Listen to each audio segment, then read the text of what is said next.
So, that Dominic Cummings news conference sure was something, wasn't it? Although it's not about that. This video is not about that.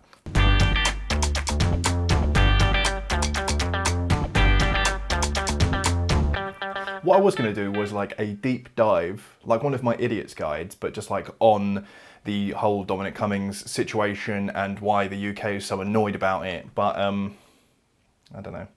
There was so much to get into there because he spelled out basically his entire timeline that I don't know.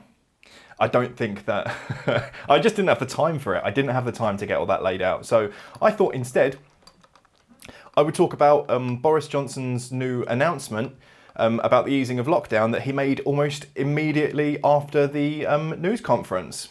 Good one, Bojo. Look over there. But I would recommend reading up on what happened with Dominic Cummings and the fact that he had to drive 60 miles to a beauty spot to test that his eyesight was good enough to drive. But, you know, we won't touch on that today. This video is not about him. I mean, you'd think that if you were just testing your eyesight, you wouldn't drive somewhere with a destination, and that this is more about sort of like deceit and entitlement. No matter how many people try and strawman the argument into being about the hard choices you must have had to make and fatherhood and love, because no one's debating that, but this video is not about him and it's not about that. I don't know about you, but I wouldn't drive out for an hour to test my eyesight. I would go for a run around the block or just maybe around the town. But, you know, sometimes you've got to have a specific destination in mind and head, you know, 60 miles out to it. Well, whatever. Sorry, it might have been a 60-mile round trip. I don't know, but still, that's more than enough. So in a move that Boris said is contingent on progress in the fight against coronavirus, as of June, we're going to start seeing non-essential shops reopen. Basically a green light for the high street. So from the 1st of June, it's going to be outdoor markets and car showrooms. Now, fair enough, car showrooms tend to be pretty fucking massive with a lot of spare room. So I can see that, but like the outdoor market. Do you think Boris Eaton and Oxford Johnson has ever actually seen a real outdoor market, like a London market? Because I don't know about you, I don't know how that format is going to work with social distancing. Like, sure, they're going to make guidelines and whatever else, and there's going to be, you know, lots of rules and regulations that they have to follow, but said that about the parks, didn't they? And look what the public did with that. Then on June 15th, basically like all non-essential shops get the go-ahead to reopen again. And there's been like, you know, the government's laid out rules and social distancing guidelines and stuff like that.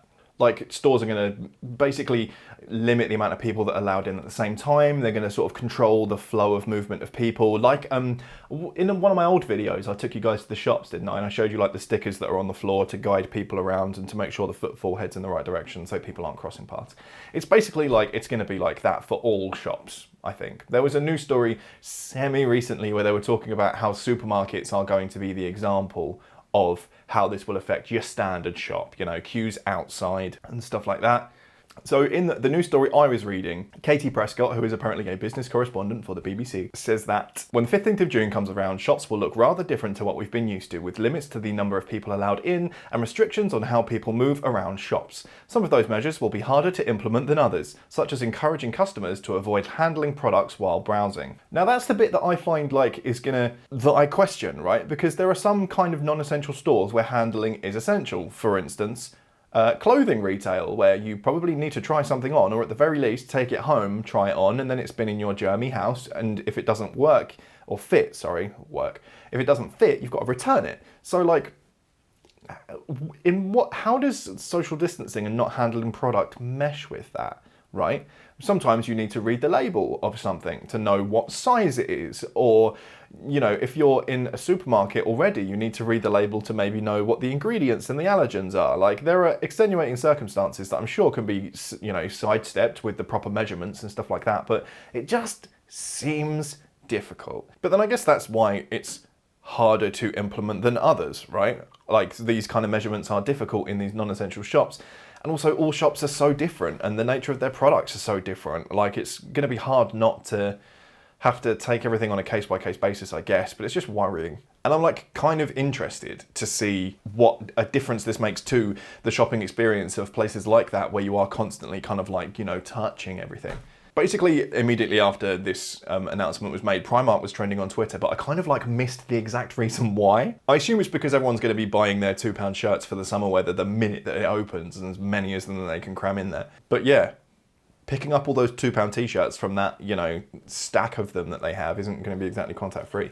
Or maybe they'll change the layout of the shelving, right? Like maybe they won't have quite so many stacks of cheap t-shirts shoved into the same, I don't know.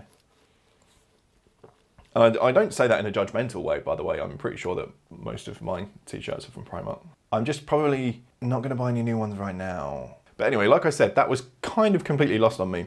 And most of that was because my timeline was still full of comments and reactions to the Dominic Cummings the Dominic Cummings news conference. Was it news? I mean, yeah, the conference was news in itself, but you know, like it wasn't a news conference, was it? A press conference.